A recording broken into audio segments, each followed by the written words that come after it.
Our subject today is the Pioneer Americanists, Early Collectors, Dealers, and Bibliographers, which is the title of a book that arrived here on campus at 1:30 this afternoon.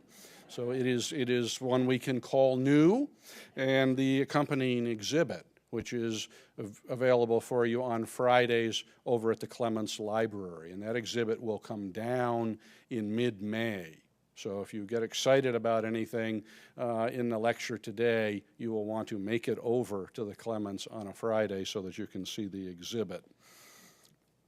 And what I have for you there is the front of the dust jacket of the new book. And here you have Columbus's letter, as it is known. Columbus goes back to Europe after his first voyage. He writes a letter saying he has found India and immense riches, and it is published in cities all over Europe. It is the first piece of printed Americana. It's really the announcement of European discovery of the New World. Mr. Clements bought this copy in 1913 for $1,650, which he thought was an enormous price. He thought perhaps he had been cheated, but as a mad dog collector, he had to have it. And he said, "I hope it will maintain its value." Currently, if you wish to buy one, it will cost you about $1.5 million. So I think it has held its value fairly well. It's one of thousands of pieces in the Clements Library we could not afford to own if he hadn't given us one in 1923. And this is just the first of thousands of pieces of paper in Europe about the Americas. The various countries that are colonizing here, that are doing discovery and exploration. The way you are disseminating information, of course, in that pre-electronic age is through the printing press. And you see wonderful titles, wonderful rarities by today's standards, as Alvar Núñez Cabeza de Vaca's Relation and Commentaries, 1555. The English are not far behind. This is the 1590 edition of Thomas Harriot's Newfound State of Virginia. It's the first-hand account of an Englishman's experience in the New World. Harriot is with Sir Walter Raleigh's expedition to Virginia. This is actually the second edition. The first is absolutely unobtainable. There are 6 known copies. One of them is sitting in the library behind you because Mr. Clements bought the last copy to come on the market in the late 19-teens. Almost as soon as there is Americana, there are Americana bibliographers. As soon as you start to publish things, people start to make lists. This is the title page of the first bibliography of Americana. It's by a Peruvian-born Spanish attorney named Antonio Rodriguez de Leon Pinello, and he publishes the Biblioteca Oriental y Occidental in 1629. So if you're looking for the first of these, then you have to get this one as the first bibliography. The first great collector of Americana as a specialty is Anglican clergyman White Kennet. And both Bill Reese and I am proud to say, for years Bill thought his name was White Kenneth, and I thought his name was Kennet White. And we were both wrong, and now we're old and wise, and we get it right. But Kennet was Bishop of Peterborough, a prestigious position in England. He gathered a large collection of books and pamphlets about the Americas, particularly British America, planning to create an American library for the Society for the Propagation of the Gospel in Foreign Parts, the Anglican Church's missionary arm. With outposts in America. His collection is not exhaustive, but it included many, many great rarities by today's standards, particularly in religion, when almost nobody else was collecting Americana. He details his collection in the Bibliothecae Americanae Primordia, which he publishes in 1713. It's a list of all of his titles. He does leave his library to the Society for the Propagation of the Gospel in Foreign Parts, but the society neglects it, dilly-dallies to do anything with it, no curator, it's dispersed over time, and finally the remains are sold off early in the 20th century. We have probably half a dozen white Kennet books, and it's a mark of distinction. How many of you here collect something? Anything. Okay, good, most of you. So you understand, most of us, if we collect something, like to know who owned it before us.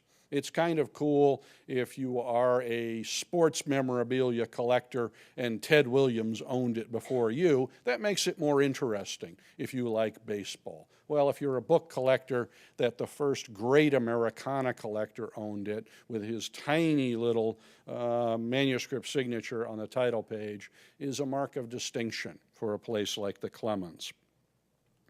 By the early 18th century, some Americans are collecting Americana as well. 3 generations of the Mather family. This is Cotton Mather here. Massachusetts, they assemble a remarkable collection, a broad-based collection, religion, works on science, and in the course of collecting, they collect a lot of things that any Americana collector would love to have.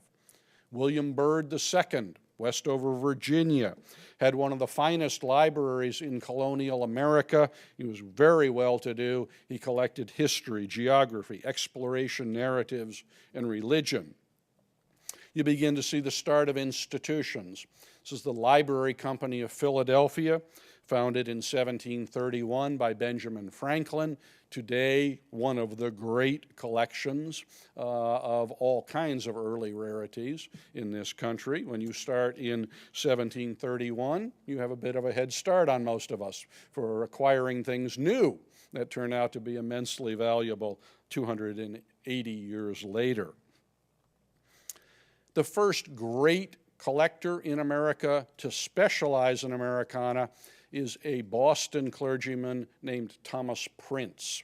Prince is the longtime rector of Boston's Old South Church, and he collects almost exclusively Americana with remarkable energy. He is decades, if not centuries, ahead of his time. He bequeaths the collection in 1758 to the Old South Church. His collection included 5 copies of the 1640 Bay Psalm book.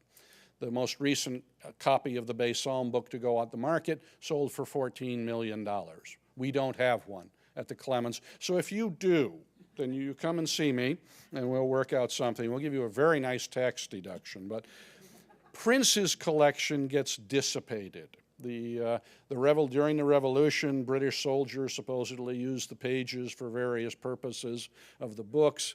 The Old South Church doesn't really care about it. They give it to the Massachusetts Historical Society. But in its day, it was the first great Americana collection on this side of the Atlantic. Collectors require book dealers and auctioneers and the like. And by the latter part of the 18th century, Boston, Philadelphia, New York booksellers like James Rivington, shown here, are doing a brisk business in old and new titles about the Americas. The outstanding Massachusetts successor to Thomas Prince is Isaiah Thomas. Thomas was a man with a much more enduring vision of how to set your legacy and see to it that your collection lasts. Thomas was a printer in Boston in the early 1770s, becomes an ardent patriot in the growing gap between Great Britain and her colonies, an advocate of the American cause, and he was also remarkably enthusiastic about collecting American history. 1812, he creates the American Antiquarian Society in Worcester, Massachusetts, to house his personal library and continue the job, the cause, the sacred cause of collecting Americana. Shown here in 1839, the AAS became and has remained one of the greatest institutions in America for collecting our national heritage. If you're ever in Worcester, Massachusetts, you need to pay the AAS a call because they have extraordinary collections of printed Americana up to 1876, which is their chronological cutoff date. By the early 19th century, Americans all over the country are beginning to have access to lots of printed things about the states, about the ex-colonies that are now part of the federal union, and you can start collecting, if you like, early 19th century histories by state. This is Hugh McCall's History of Georgia in 1811. By 1820, he has counterparts in almost all of the states in the Union.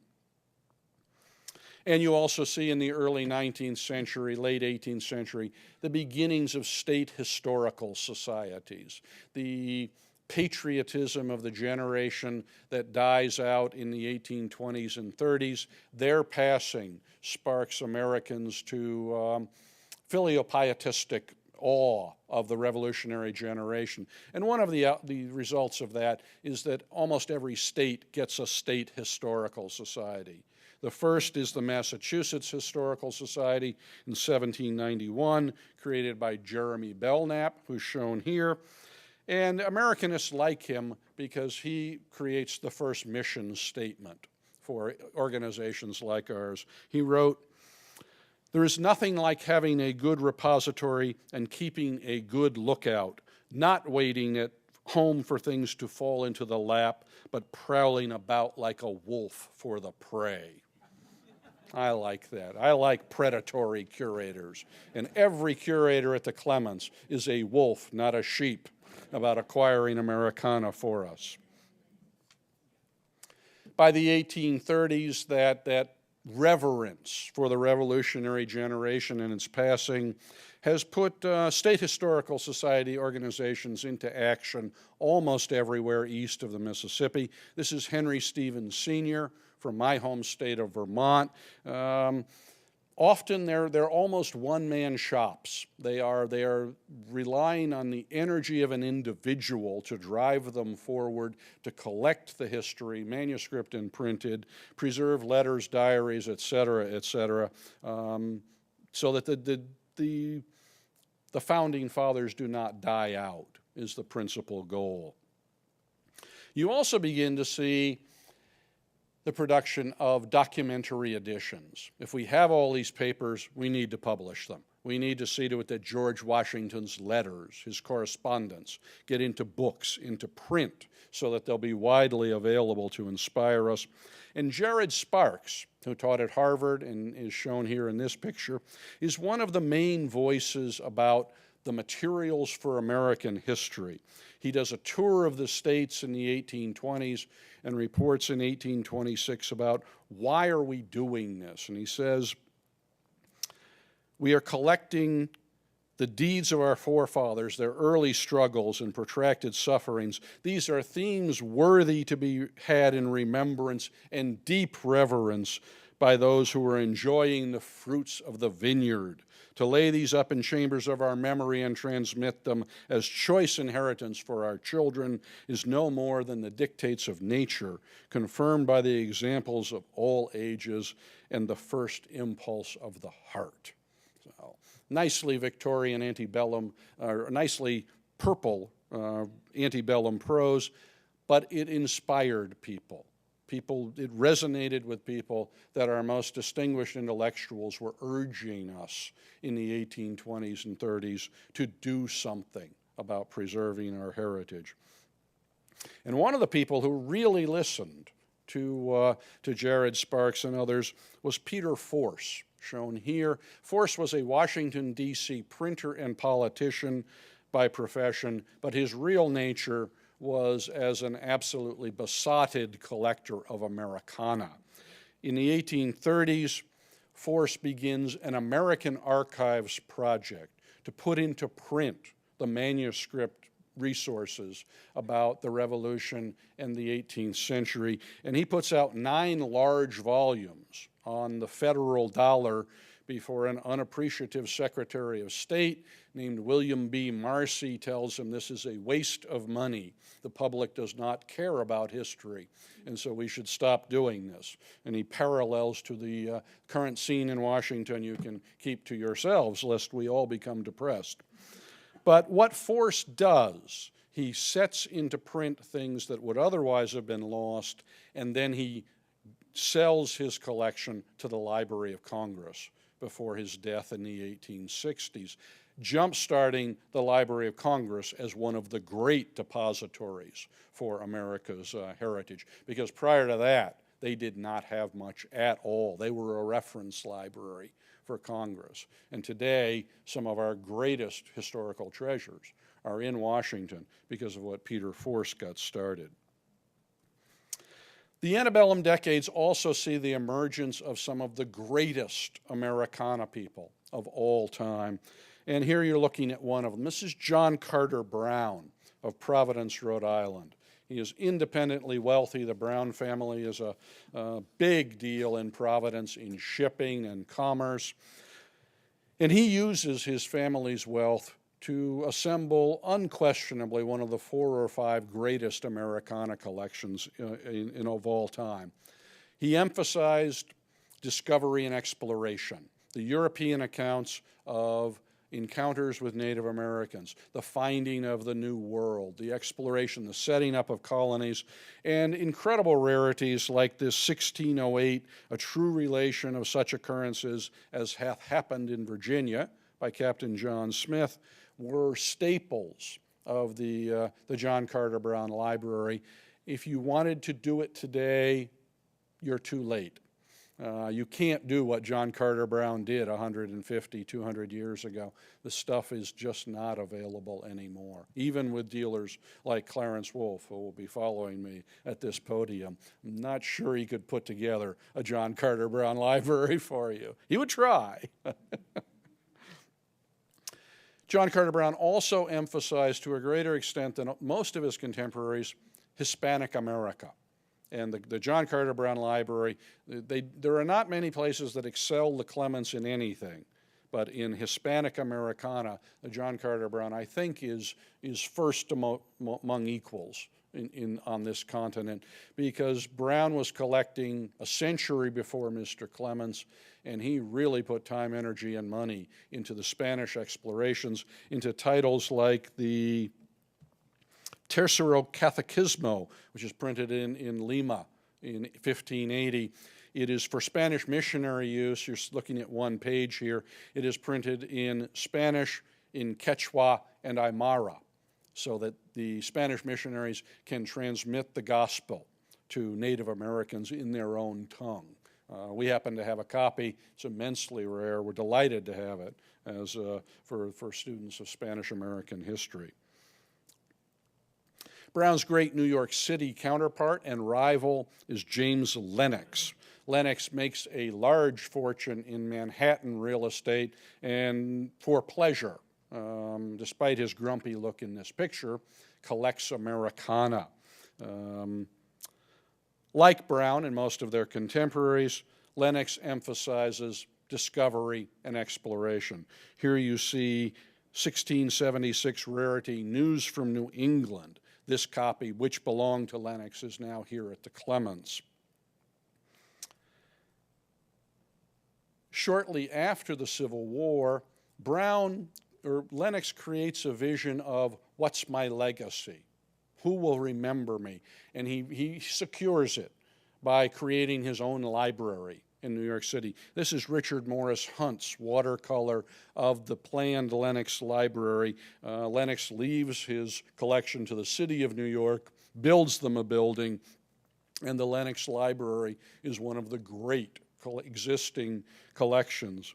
But unlike most of his contemporaries, Lennox had no feel for camaraderie, for collegiality, for being a nice person. And this is the result. This is from Life magazine in 1884. And it shows the Lennox Library with cannon out front to repel any people who might like to come inside, and gallows on the top of the building to hang the people who somehow sneak inside. James Lennox did not let people use his collection while he was alive, and he didn't want anybody to use his collection after he was dead. And when you do that, you're basically creating a mausoleum to yourself. I am happy to say the New York Public Library is a little more welcoming today about people who'd like to use the Lennox rarities. And when you set up your own libraries, please don't make it so restrictive that nobody gets to come in. You're defeating the purpose of having a great research library. The third of the big three in 19th century Americana is George Brinley Jr., and he's an engaging counterpart, certainly to Lennox and to Brown as well. He's not nearly as wealthy, but he has immense passion and ingenuity, and unlike his high point counterparts, a high point collector is one who only collects the great rarities. Brinley is an omnivore. He wants everything. He wants the little pamphlets. He wants the things that aren't so rare. He wants things in the 1840s about the new country out in Ohio and Michigan and Wisconsin. So he builds a collection that is much broader based and much bigger than what Lennox and Brown are doing.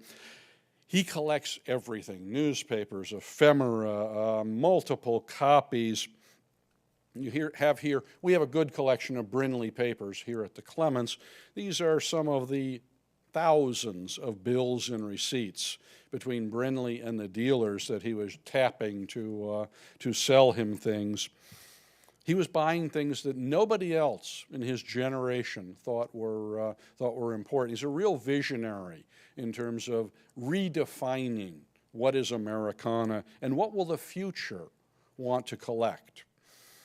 He certainly had tremendous rarities. At one point, I think Brinley had 9 copies of what is called the Eliot Indian Bible. The Clements has 1 of each edition. 9 is a bit more than most people need. You put one in the car, you put one in the SUV, you put one at the summer camp, you put one in your house, maybe you carry one around in your pocket. I still can't get you to 9. 9 is a lot of one of the great rarities in Native Americana. These, what's shown on the screen, are 6 Brinley-owned copies of early religious works that are now here at the Clements.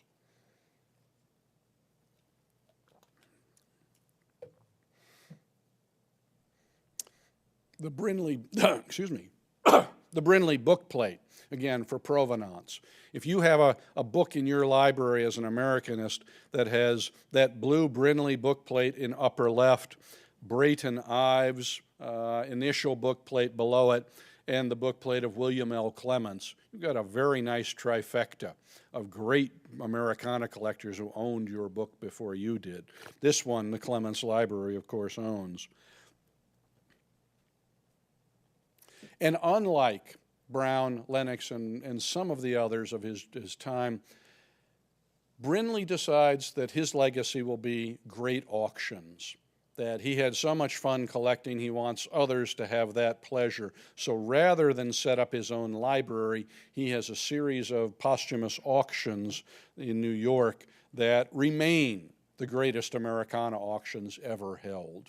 If you get a time machine and you have a seat, you send me back to 1879 to 93, and I will buy Americana at the Brinley sale, because extraordinary material, much of which we have never seen the likes of coming out on the market again.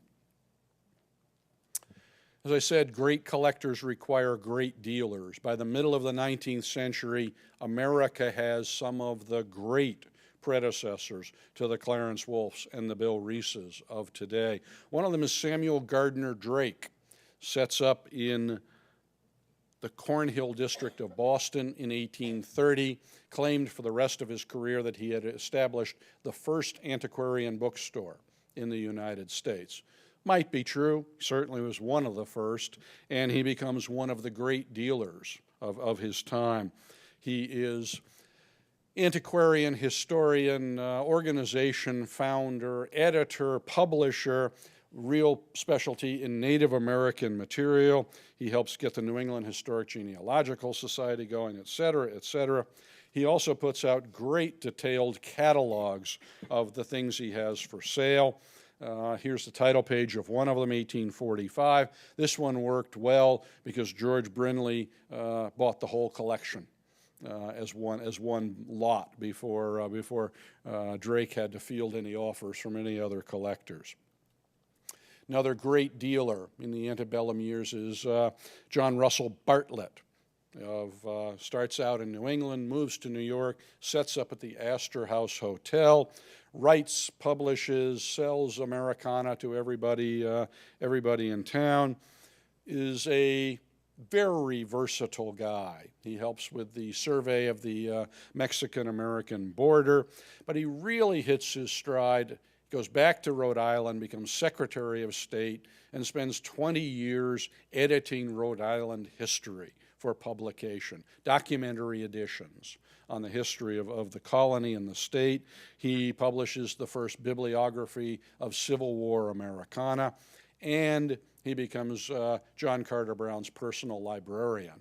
So he does the first bibliography of the Brown collection. By far the most energetic and certainly the most controversial great Americana dealer is Henry Stevens, Jr. from my home state of Vermont. He goes to England in the 1840s, in his 20s.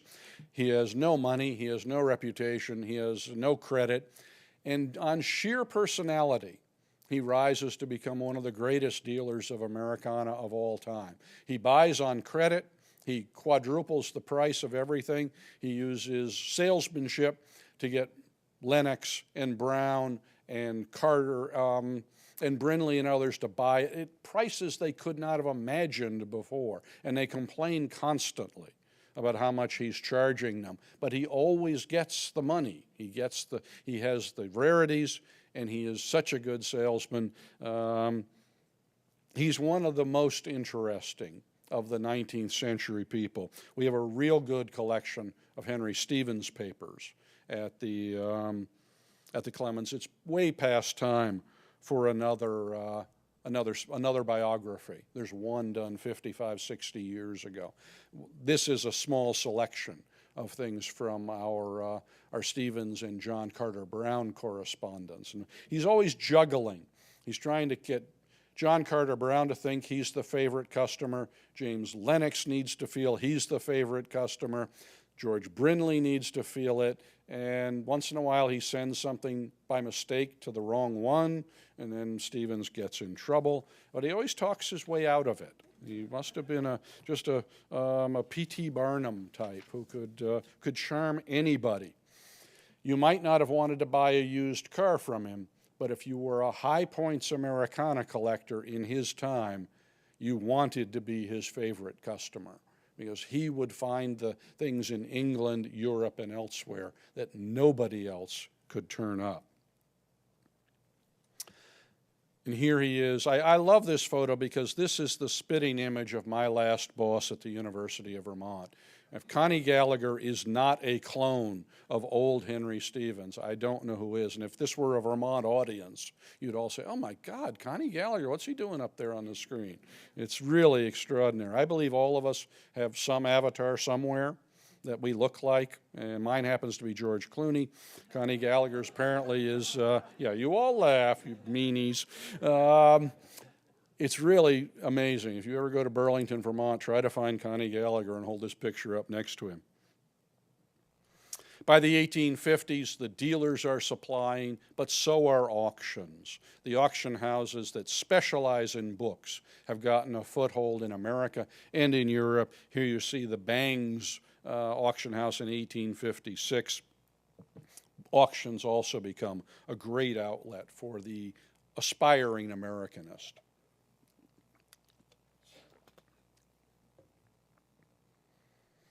And on the eve of the Civil War, institutional collecting in America also reaches new heights. American antiquarian is going mass historical, but in the West, which in the 1850s is here. This is as far as America has gotten. You have someone like Lyman Copeland Draper of the State Historical Society of Wisconsin.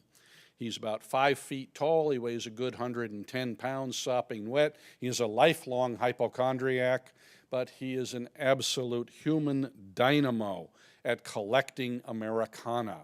He says that the West needs a great library, and with no money and no mandate, he sets out to acquire one. He takes empty wagons down to Tennessee and Kentucky and other parts of the West, and he brings them back full of 18th century paper. He collects the largest collection of Daniel Boone papers, sits in Madison, Wisconsin, not in Kentucky. If you want to make Kentuckians who like history angry, go down there and say something nice about Lyman Copeland Draper, because in their eyes, that damned Yankee came and stole our history away. And the result is that the State Historical Society of Wisconsin has one of the great American history collections on this planet because of what Draper got started. He almost never finishes a project of his own. He has 30 or 40 books in his mind. 2 or 3 of them, like King's Mountain and its heroes, actually make it to publication. What he does instead, in his own words, is fill the days puttering. And those of you who never get a project to completion will understand it's a lot easier to putter than it is to do that last 10% of the work and get your book finished. But Draper's legacy, as he was the first institutional collector to complete a set of the signers of the Declaration of Independence. And that was so much fun he did it again. So there are 2 sets of signers in Madison, Wisconsin. The Civil War puts the brakes on collecting.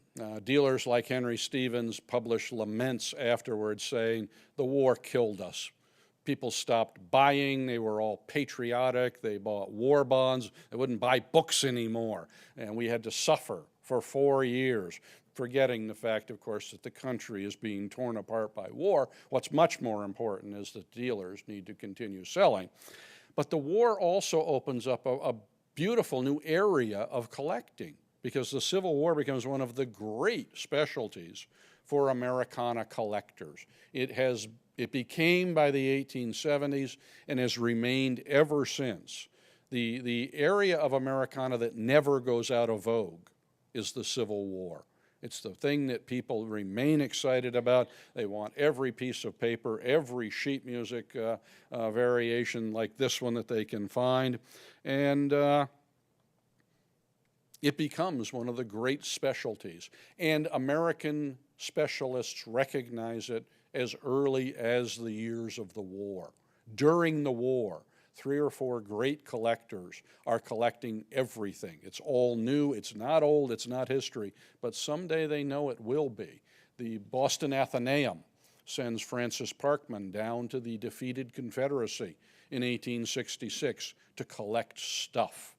And that's why Boston has one of the great collections of Confederate imprints, because he picked them all up a year after the war ended. And it's an area in which the Clements has significantly enhanced its holdings in the last decade. We have one of the great Civil War book collections now, which we could not have said 50 or 60 years ago. Americana collecting really comes into its own. It starts moving at warp 15 or 20 after the war. The Gilded Age, Americans have money, they have time, they have inclination, and they are going to become sophisticated collectors of furniture, of artwork, in a bibliophile's case, of books and paper. And here you've got William Menzies, who is a shipping and lumber magnate in New York City, who puts together in 20 years an extraordinary High Points collection, which he sells at auction in 1876. But he's at the top of the pyramid of Americans beginning to value reading and books. And It's an interesting trend that people like Menzies really take to the nth degree. Or Samuel L.M. Barlow with, what, that's a magnificent set of sideburns. You've got to give him credit. Most of us couldn't do that. He's a lawyer. He's wealthy on railroad contracts and law for railroads. Also, highlighting discovery exploration. Americana becomes an appropriate interest for Victorian gentlemen who want to show that they are well educated and that they are sophisticated. George Brindley keeps going. That's pretty good sideburns as well. But Brindley dies relatively young. He dies at 58 in 1875. He's the last of the big three to die. You begin to see it move geographically. It's no longer just East Coast or the West as far as Wisconsin. Hubert Howe Bancroft goes out to San Francisco in search of gold and fortune, realizes he can make a lot more money being a bookseller than he can a gold miner, and he sets up both a bookselling and a publishing and a writing empire. He puts out some 200 volumes of American history, all with his name on the title page, almost all of them written by an assistant or someone on his staff. But he also builds the first great collection of Western Americana, which is now at UCal Berkeley. And he's doing this between 1860 and 1910. The great collectors, of course, are unable to do anything without great dealers. The dealer makes the man, as Clarence will attest.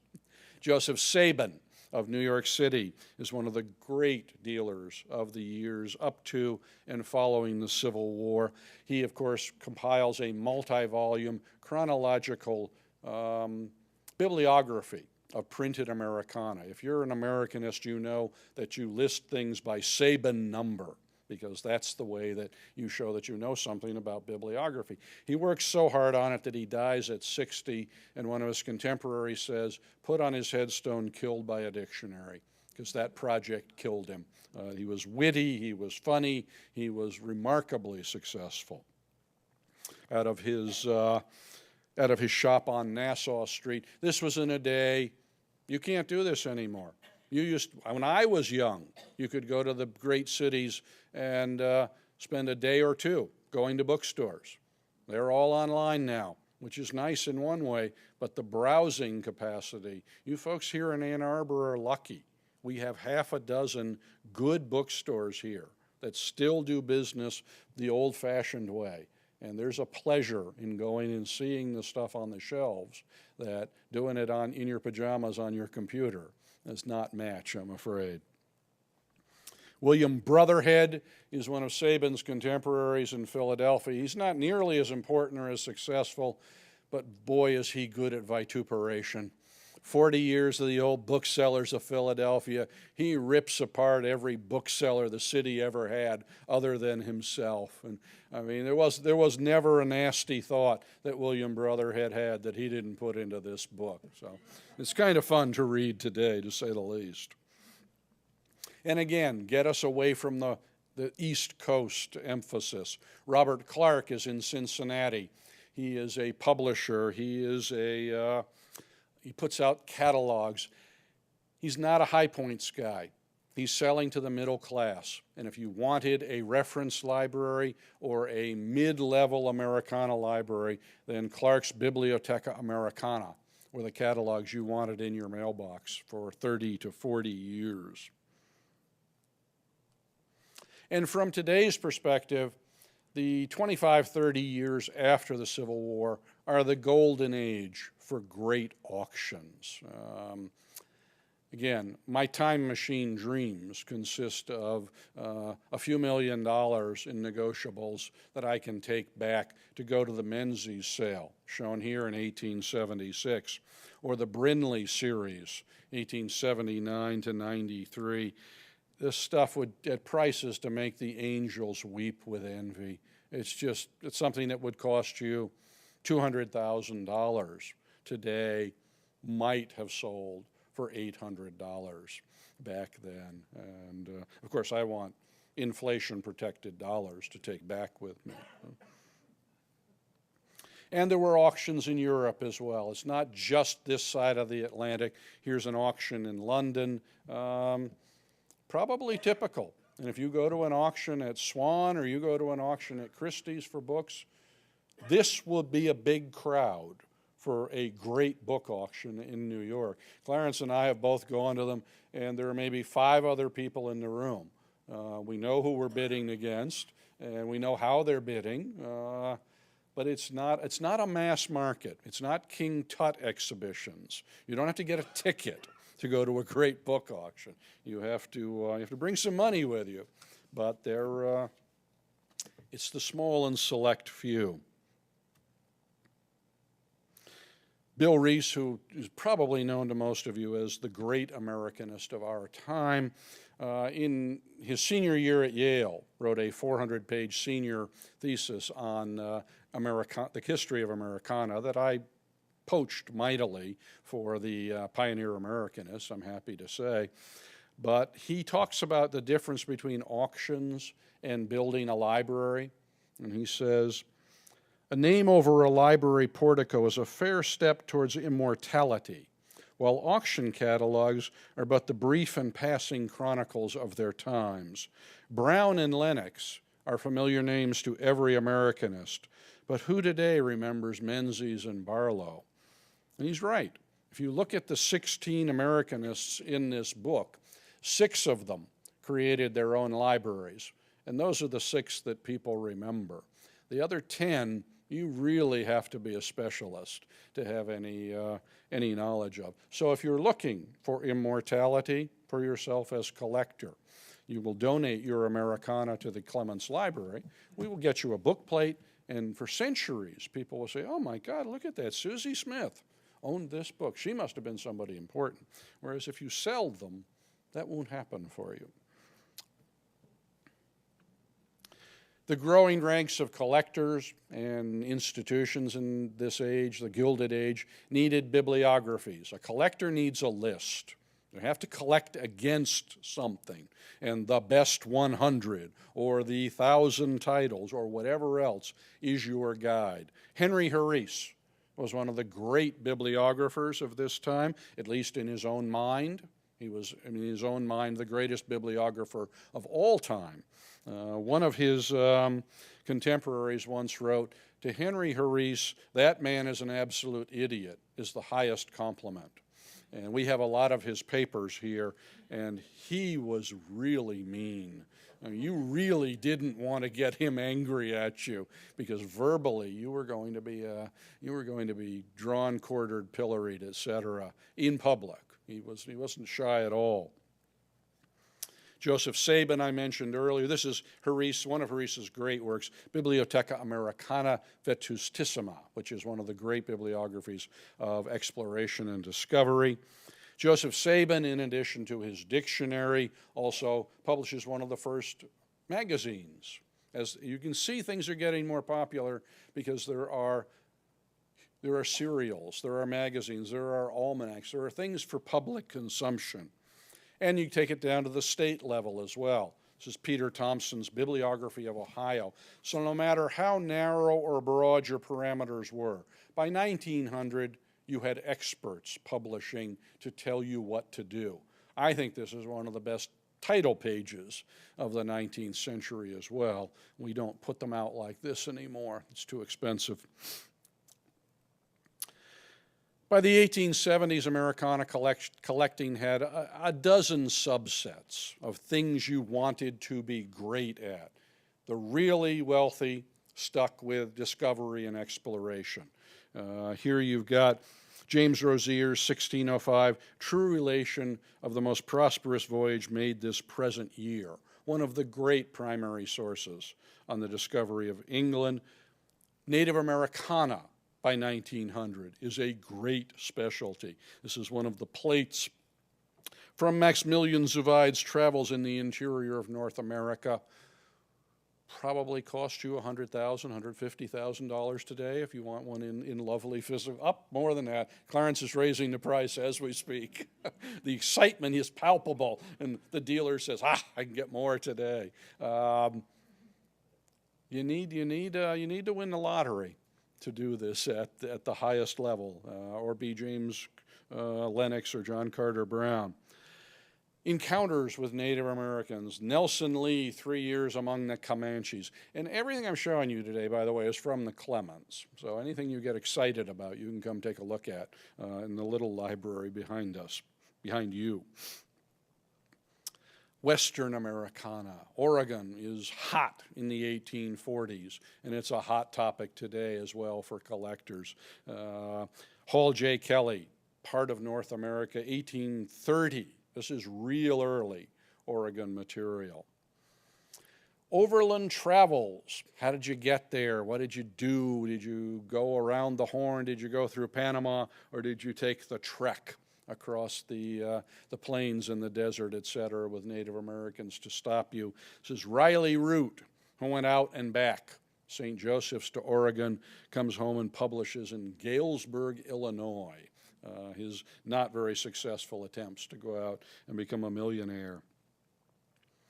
The interesting aspect of this for us today as well, it's the age of great bindings. It's the age of taking your books and sending them off to a craftsman.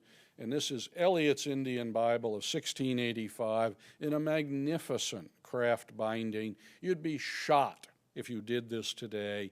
With any, if you can't get it in the original, in the scuffy, beat-up covers, this is how you want it.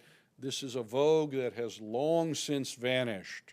But you have to admit, something like this is pretty. And so many of the Clements books are like this because he collected from the collections of his Victorian predecessors. And you wouldn't do that to George Gardine's The New World today. Well, binders would applaud, but no dealer and no collector would pay you nearly as much for this one as for one in a beat-up original cover. So it's something whose time has come and gone. By now, I hope some of you at least are thinking there are huge gaps in what I've talked about. I have not mentioned a woman in 45 minutes, and I hope some of you noticed that. The sad fact is women do not become prominent in Americana collecting or library work or bibliography until after 1900. My chronological cutoff was 1900, and you have to look really hard for women like Abby Maria Hemingway, who published 5,000 pages on the history of Vermont in the Vermont Historical Gazetteer, the greatest state and local history project by man or woman in the 19th century. They don't exist in prominent leadership positions. They do the work. Lyman Copeland Draper has women assistants at the State Historical Society of Wisconsin, but he doesn't give them titles, he doesn't give them salaries, he doesn't give them leadership. And you're going to have to wait until after 1900.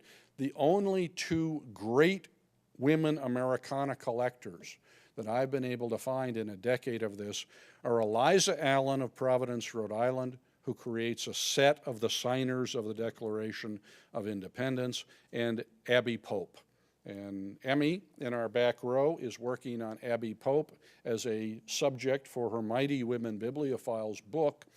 Abby Pope bursts on the scene in the 1880s, in her 20s, is like a shooting star. She creates a library rich in Americana, incunabula, magnificent material. But she dies at 36.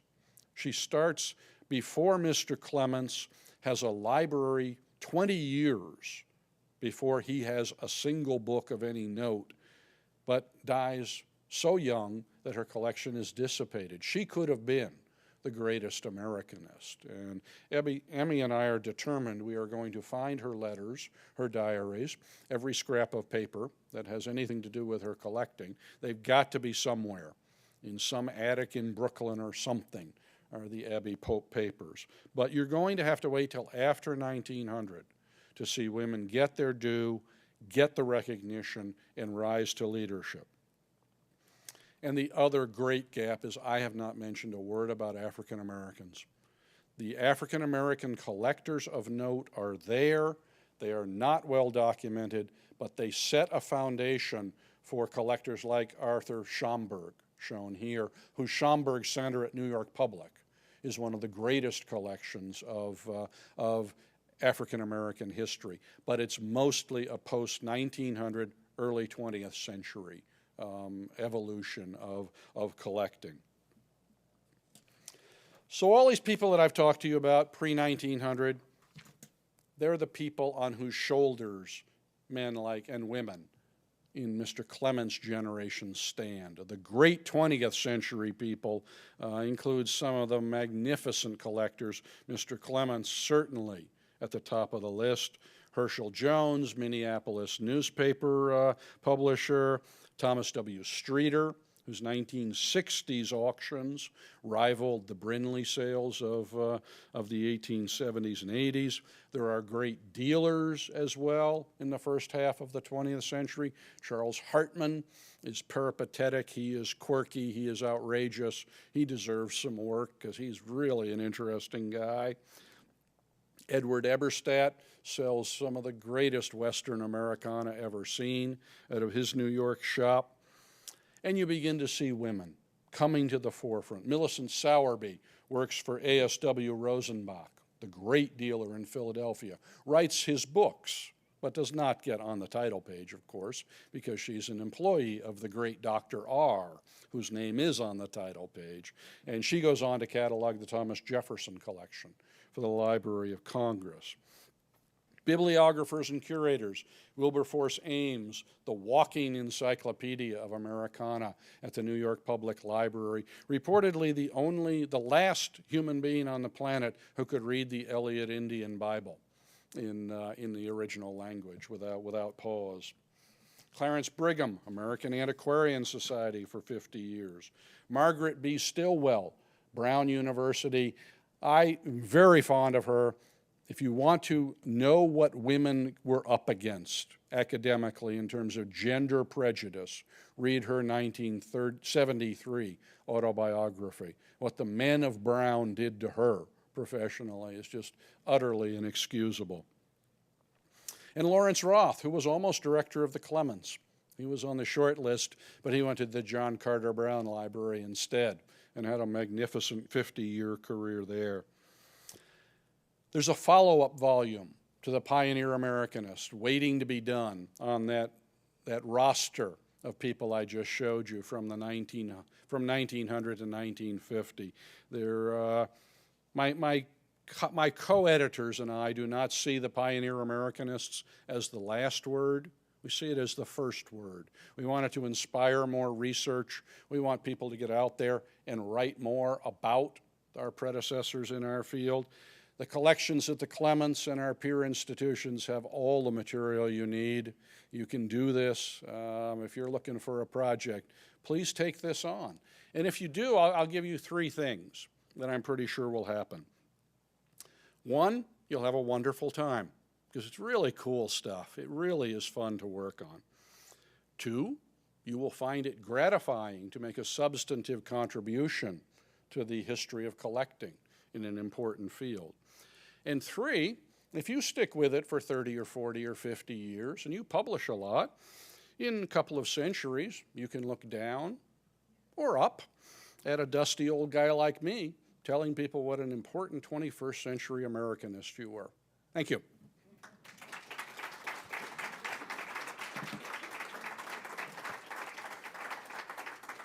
And I am to be succeeded by Clarence Wolfe. Clarence is proprietor of the George S. McManus Company in Bryn Mawr, Pennsylvania, one of the great bookstores in this country. Clarence, I was thinking about this last night. You must be approaching or somewhere in the range of your 50th anniversary at this. He started when he was 11. If you're ever in Philadelphia and you want to go to a great bookstore, you go out to Bryn Mawr.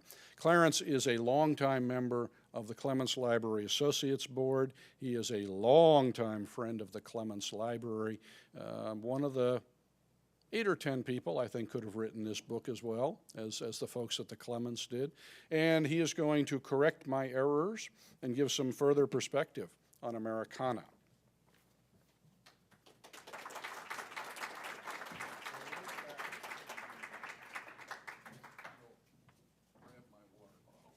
Yes. Thanks, Kevin. Well, I'm going to talk about 15 people, 14 of whom were men, and unfortunately, as Kevin suggested, there's only one woman, which is sad. One of these people, Robert Proud, whoops, wait a sec. I went backwards. I'm good at that. No?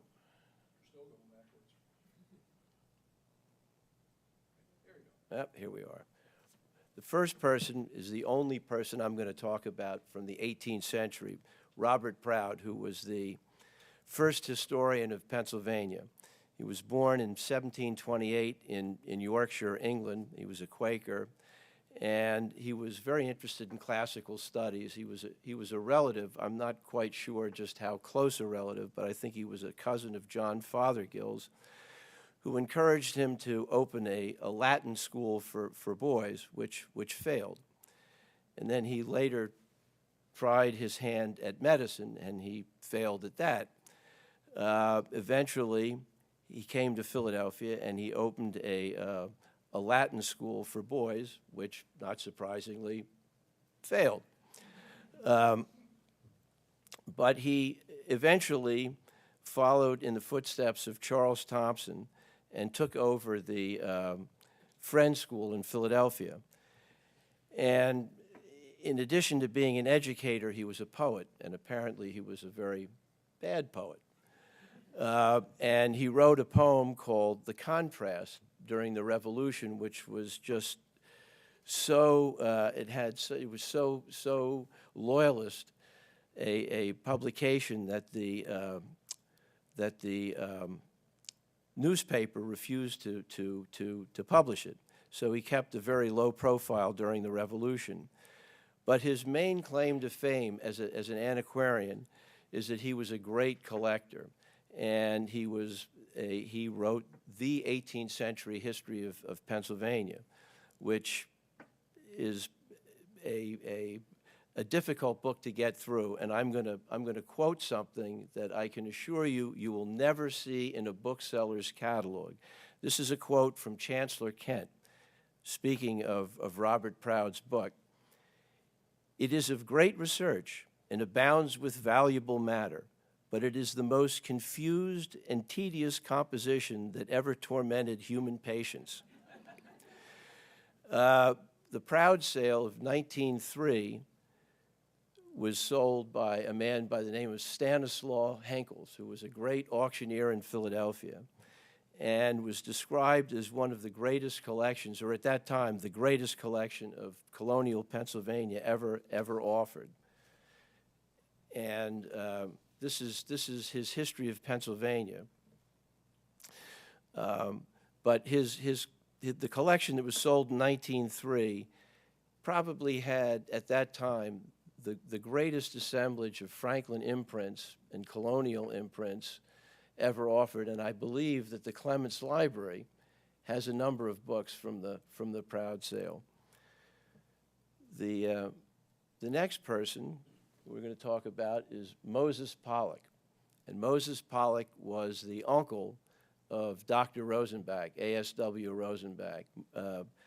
And he was a great antiquarian bookseller. He was one of the people that was mentioned in William Brotherhead's book, The 40 Years of Booksellers in Philadelphia, who actually received kind treatment, or kinder treatment than most people, although Brotherhead went on to mention the fact that Moses Pollock sold Mr. Brinley a copy of the 17th century history of New York laws for $16 that ended up selling for $1,600 at the Brinley sale. And this really upset poor old Uncle Mo quite a bit.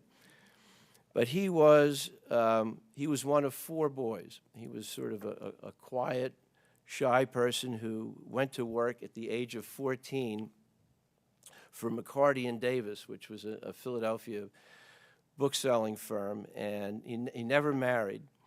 And when the principal, McCarty, or I guess it was Davis, died, he left Moses Pollock enough money to buy the business, and he was in the book trade for 72 years. And at the time of his death, he was the oldest bookseller in America.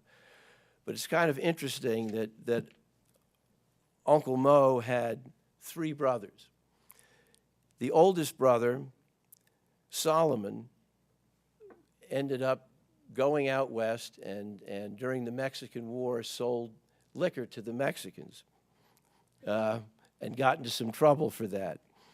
His second brother, Barnett, was a jeweler, had traveled south, ended up in San Francisco and was shot to death by a policeman.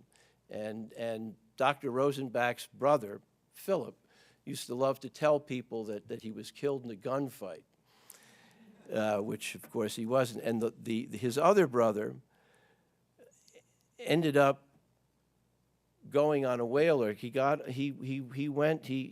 boarded, I guess it was Folger's whaler, the Harvest in Nantucket.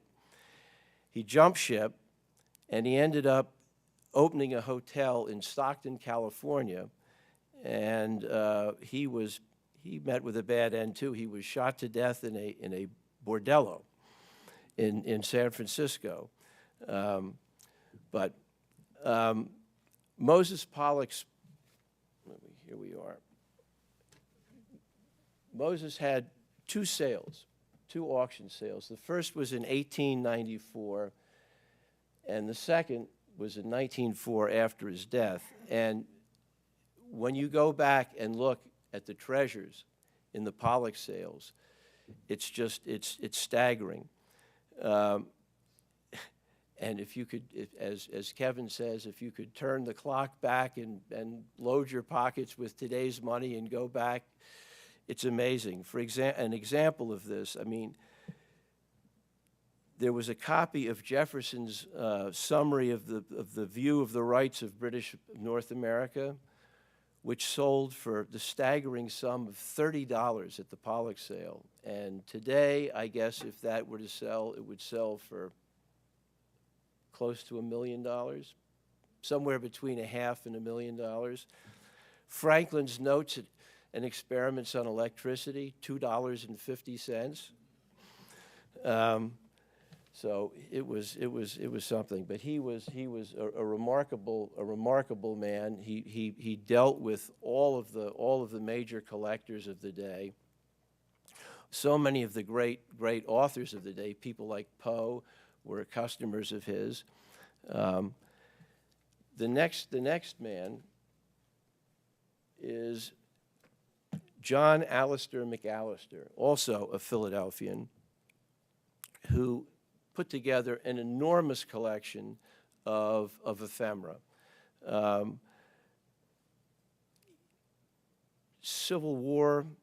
During the Civil War, he went to every printer in Philadelphia and gathered up every scrap of paper that you could imagine getting, and ended up giving all this after his death. He willed everything to the Library Company of Philadelphia. But during his lifetime, it's funny.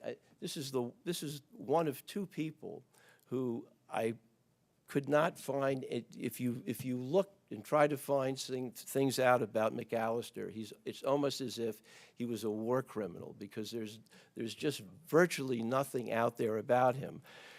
I read one manuscript account of him that was done by his brother, who said that he was brought up in the hardware trade, but failed at it. Then he went into the butter and cheese business and failed at that. Then he went into another business. He just kept failing at all these things, but he had an enormous correspondence with people like Lyman Draper, Brantsmeyer, Benson Lawsing, and John Russell Bartlett, all of these people that Kevin just talked about. And this next man is Samuel W. Pennypacker, who was the governor of Pennsylvania. He was a bibliophile. He wrote a number of books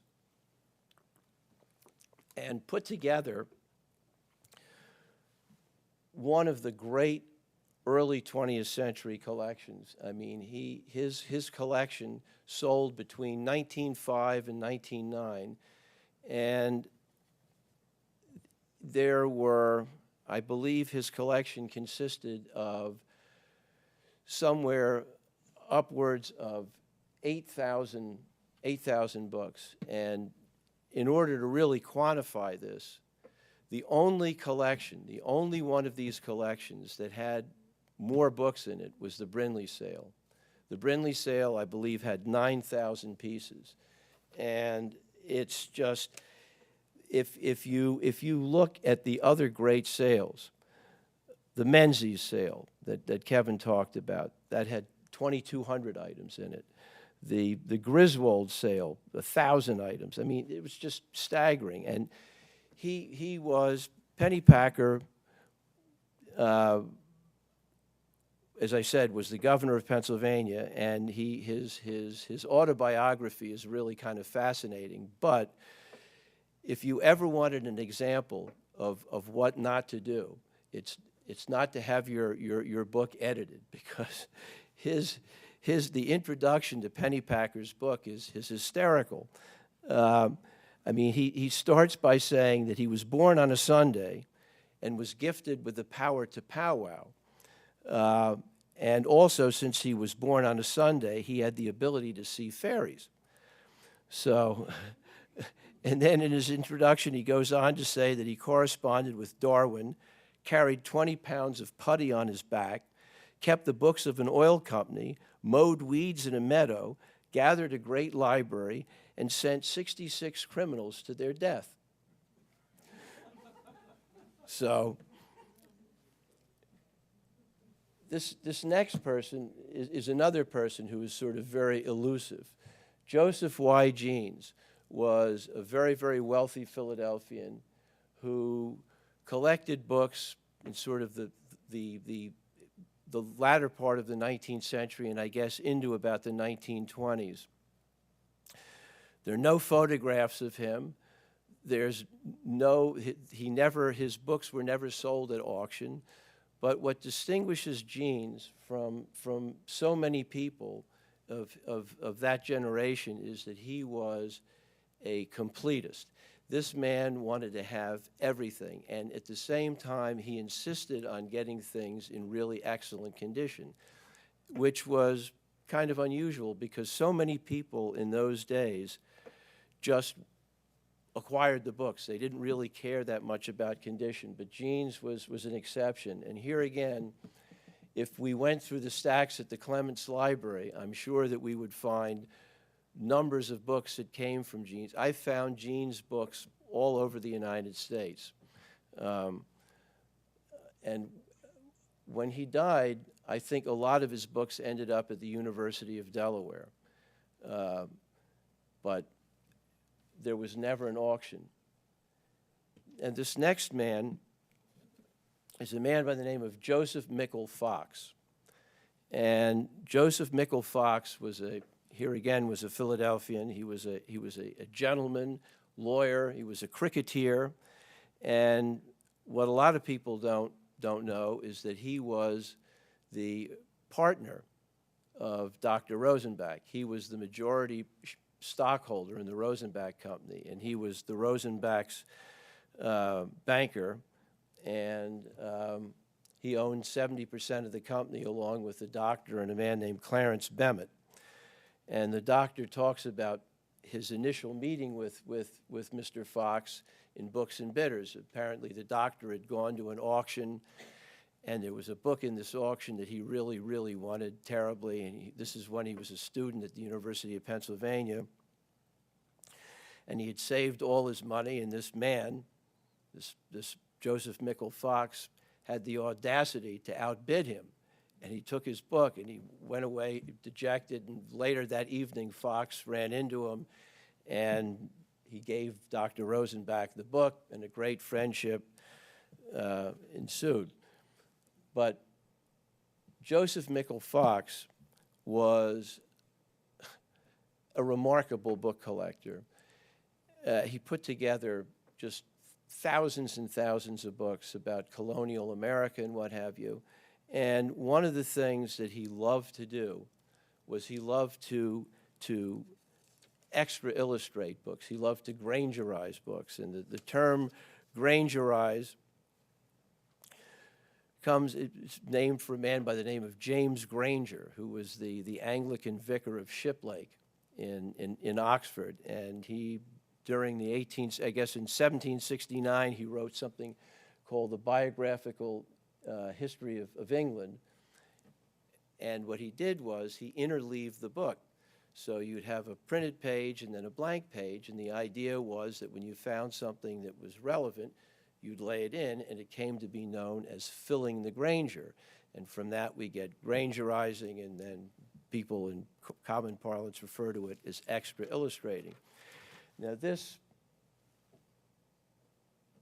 set of Simpson's Lives of Eminent Philadelphians Now Deceased, a catchy title,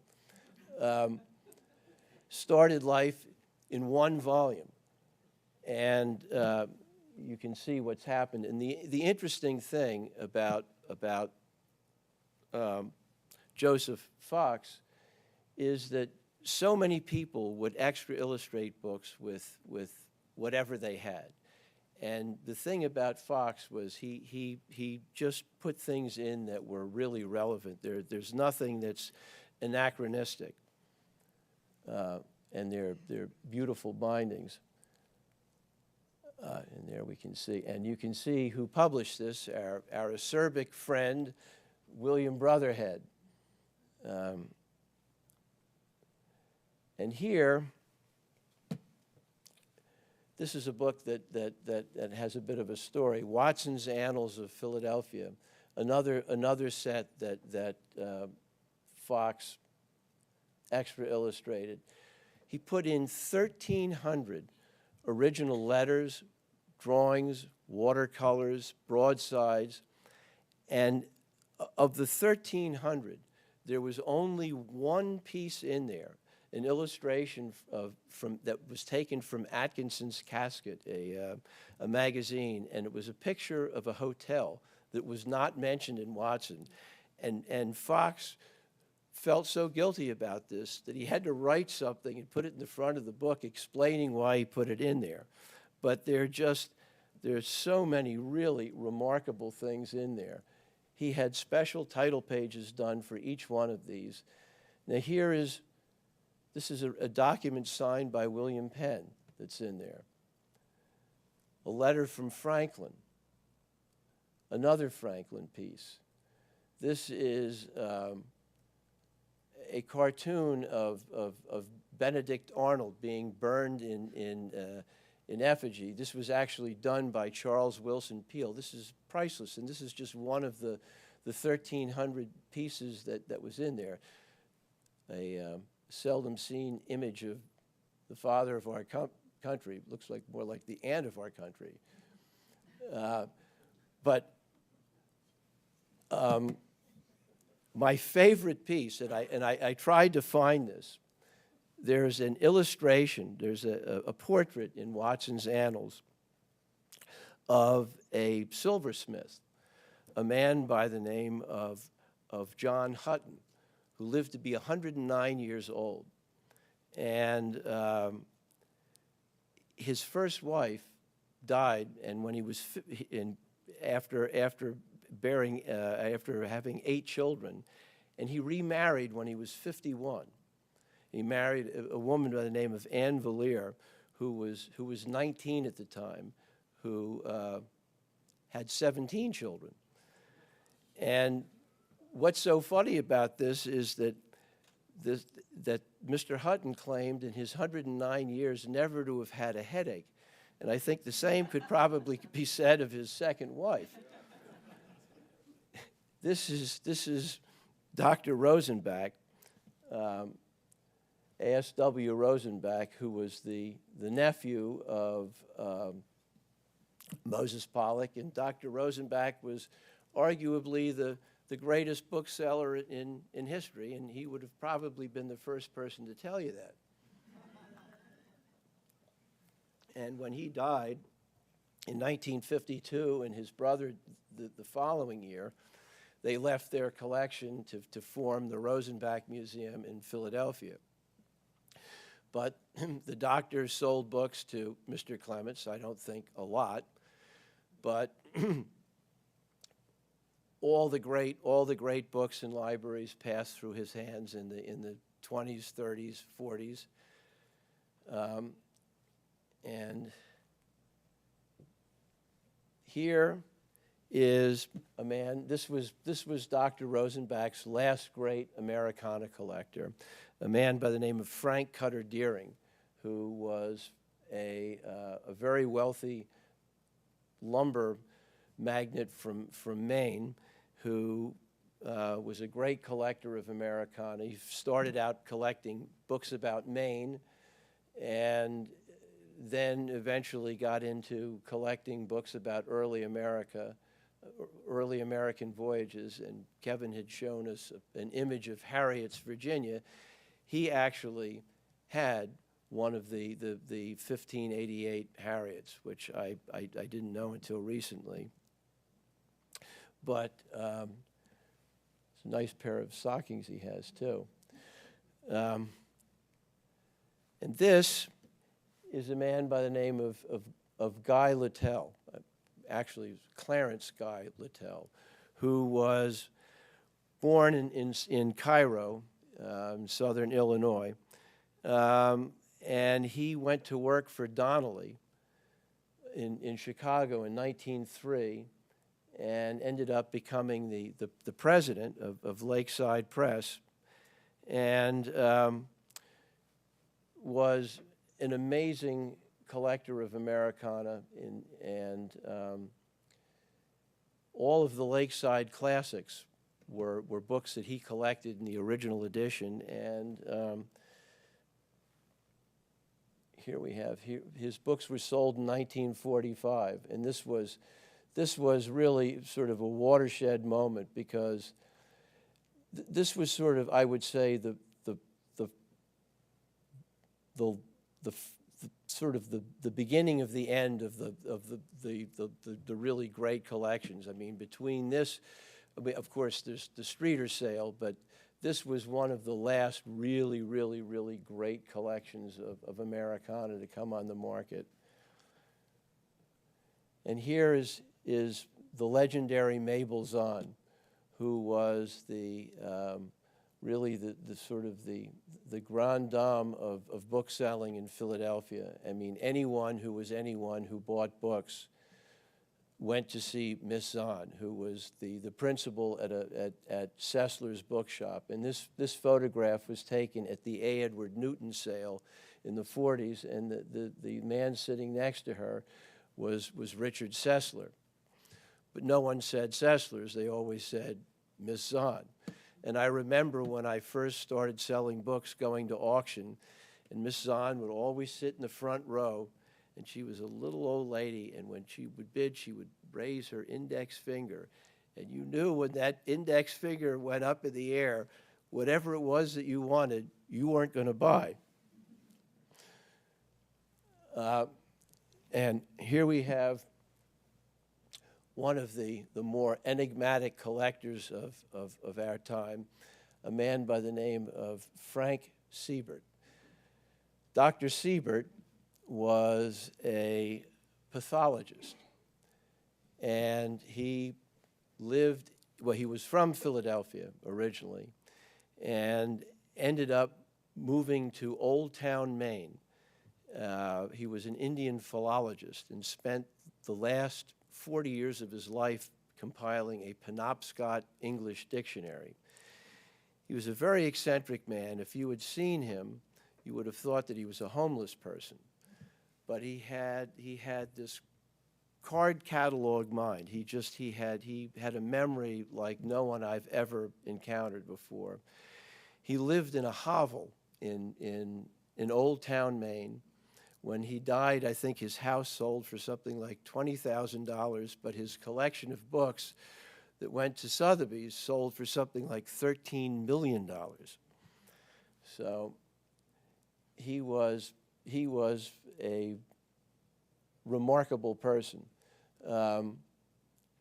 He never got over the Depression. Every one of his letters always had some vituperative note in there about FDR, who he couldn't stand. He just couldn't let go. And here are covers of his catalogs. This man was a man by the name of Laird Park, who was also a Philadelphia collector, and put together his mother started collecting in the 20s, and Laird continued her collection, assembled a remarkable collection of Franklin imprints, American travels, and what have you. And his collection, well, you can see that this is sort of an interesting little factoid. We talked about, Kevin mentioned auctions and, you know, the vagaries of auction.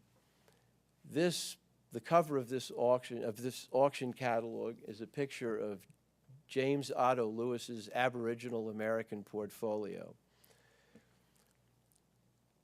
In its rarest form, it has 80 plates, and this is a black tulip of Aboriginal Americana, because usually the most you'll ever see are 72 plates.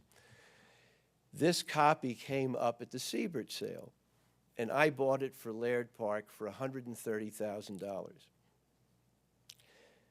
Unfortunately, Laird died a year and a half after the Siebert sale, and his copy came up again for sale, and I bought it for J. Snyder. This time I paid $90,000 for it. 4 years later, the same copy, not the same title, the same copy sold at the Snyder sale for $340,000. So to one person, I was a hero, and to another, I was the spawn of Satan. So, and this gentleman on the left is a man by the name of Stuart Carew. And that's Stuart's wife on the right. I don't know what she collects. But Stuart Carew put together the best collection of books by and about and printed by Franklin that anyone has done since the Pennypacker sale. Stuart is a graduate of Wharton, and he went on to become a real captain of industry. And I asked Stuart, you know, how he arrived at Franklin. And he said, well, I graduated from Wharton with 2 degrees, his undergraduate and graduate work, and he felt as if even after having these degrees from this prestigious university, he didn't feel educated. So the way of remedying this was to go and buy a set of the Harvard Classics, 50 volumes. Well, he never got past the first volume, which is Franklin's autobiography. That was all it took. And then he went off and put together this amazing collection, which unfortunately he had to sell. But he had just remarkable things in there. This is J. Snyder, who is one of the 3 living collectors. Stuart is still alive, by the way. And Jay was the president of the Flyers, which is a hockey team, and his father, I think, just passed away, had owned the 76ers. But Jay put together 2 really amazing collections of Americana. One, Western travels, voyages, and what have you, and the other was a great collection. Here's the J.O. Lewis again. And this sale was a great collection of books about Pennsylvania and Philadelphia, and the iconography in this is just unmatched. He bought the collection of Martin Snyder, spelled with a Y instead of an I, so it became the Snyder collection. And lastly, we come to the illustrious Mr. Zinman. Michael Zinman is a brilliant, brilliant man who was the subject of a profile in the New Yorker. And Michael is a genius. He's brilliant. He's eccentric. And Michael put together the single largest collection anyone has ever put together of Evans imprints. That is to say, American imprints printed before 1800, some 4,000 of them. And he ended up selling his collection, or selling and gifting his collection to the Library Company of Philadelphia, which succeeded in making it the second largest repository of colonial American imprints, second only to the Antiquarian Society. But Michael is a philanthropist. He's been very, very generous. He's given the Clements Library money. He's been very, very free with his funds, but he can be demanding. And when the University of Pennsylvania announced that they were going to renovate the Van Pelt Library, Michael, in typical form, stepped up to the plate and said that he would give $50,000 towards the renovation of the men's room.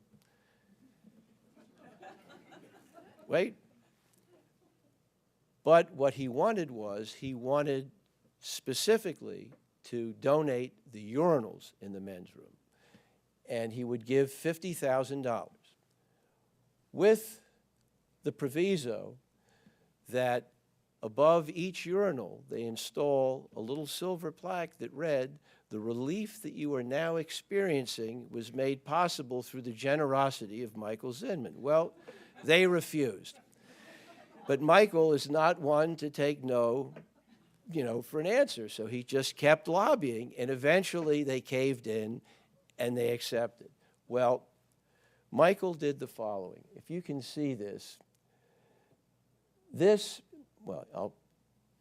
Michael went out there. Each one of the states, of our 50 states, has a poet laureate.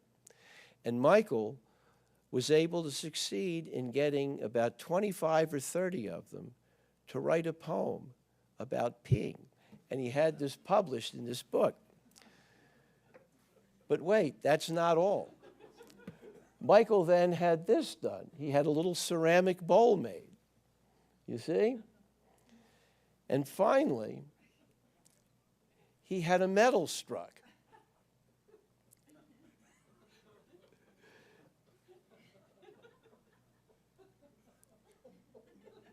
So I hope, this is,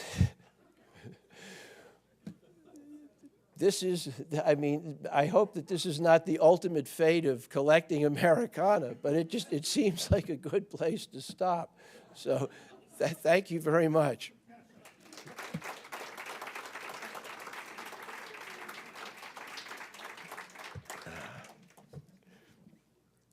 Yeah.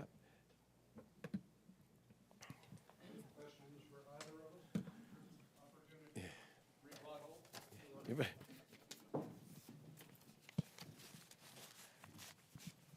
Were most of these auctions because they had to pay taxes and the next generation didn't want them, or were there collections? I know you mentioned the Laird family. Laird Park. Were any of any of these transcend to different generations, the next generation? No. The Laird Park passed away, and his children had no interest, so they sold it. And Stewart had sort of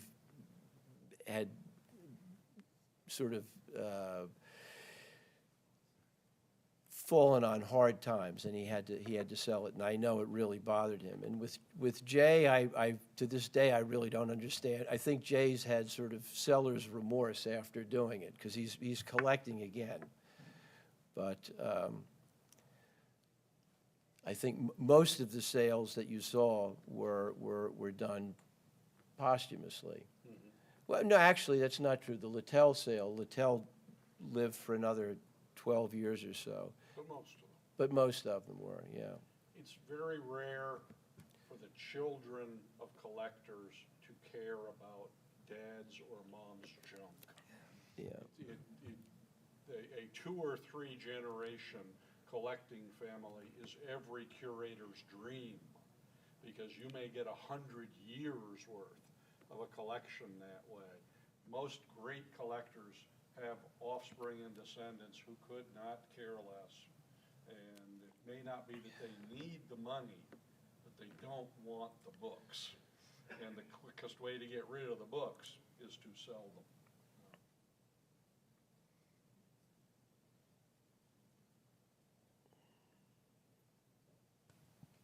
Where are the great collections of 17th century American American Americanists? Antiquarian Society would be where I would start first.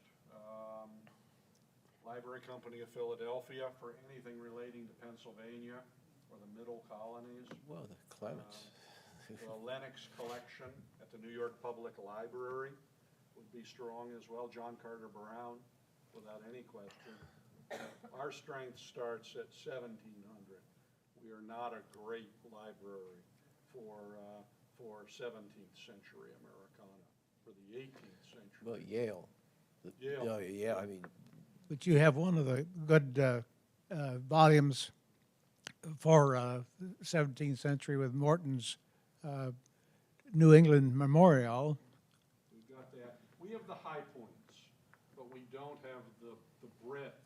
We have the top of the pyramid, the great rarities, but all the sermons, all the religious titles. We wouldn't claim to be exhaustive on that front. Why does the Jefferson Library, We're very old. We need to have you have the microphone. why does the Jefferson Library enter so late in your narrative of Americana? Well, because I was talking about Millicent Sowerby, who lived into the 1960s as its cataloger. Jefferson had a great library, much more broadly based than just Americana. He was one of the great collectors of the 18th century, and his collection becomes the genesis of the national collection of the Library of Congress, without any question. 5 big folio volumes. Which the Library of Congress has done its very best to acquire a copy of every single book that Thomas Jefferson ever owned. Not his copy, but a copy.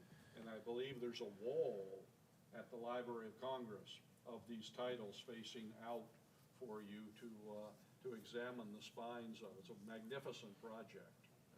But Sowerby she was fired by the Rosenbachs and went to Washington and spent the rest of her career cataloging Thomas Jefferson's library, and wrote an autobiography, which is rich in fact and opinion mixed together. She did not love the Rosenbachs after they let her go. She had a fight with Dr. Rosenbach's brother, and he Philip. dismissed her after 25 years of service. Rare books and rare people. Yes, 1967. Yeah, that. Okay. Tom? Clarence would know this, I think. There was a Philadelphia woman who finally gave her and her family's collection to the Library of Marion Congress. Carson. Can you say anything about her? Well, Marion Carson lived to be at 97 years old. She was an incredible collector. Her grandfather was Great color. was a man named Julius Saxa, who was a historian. He did all the sort of the pioneer work on the Ephrata Cloister, the German pianists of Pennsylvania. And on the other side, she was, I think, descended from Cornelius, the photographer. But her collection was, I mean, it really should have come to the Clements Library. And, you know, one of the things that was so sad that our past director, John Dan, you know, just spent so much time with Marion Carson, you know, doing all manner of things for her, and, you know, she was dangling the carrot, and we really thought that it was going to come to the Clements, and it's just, it's a shame, because she was a very difficult person, but she had an amazing eye, and the things in that collection, there were so many things that no one had ever seen before. I mean, things that were, I mean, photographic pieces, early printings, 17th century printings, just things that appeared in, you know, one or two known copies. And she had two huge houses on Washington Square in Philadelphia, right across from the Athenaeum, and they were just chock-a-block, filled with all manner of things. But after she made the deal with the Library of Congress, and then after her death, her daughters sold, you know, what was left. John Dan has said in the past, it's hard to fight when the First Lady is writing handwritten notes to Marion Carson about how much the nation needs her collection. But that was the one that got away for John. Every great curator has one that we didn't get, that we missed on. Marion Carson is John's, the one that got away. She gave us a few things, but John went and did handyman work at her house, and I mean, he worked hard, really hard. thinking. Bill Reese worked hard to get to sell the collection, and didn't. She played the guys off against each other, and it wound up disappointing several, not just us. She was more than just she was more than just a book expert. She was really an authority on decorative arts, and there's a sort of the Bible of Philadelphia furniture is something called the Philadelphia Blue Book that was written by somebody named Horner. Well, that was Marion Carson's first husband, and she really wrote the book, but he got the credit. So.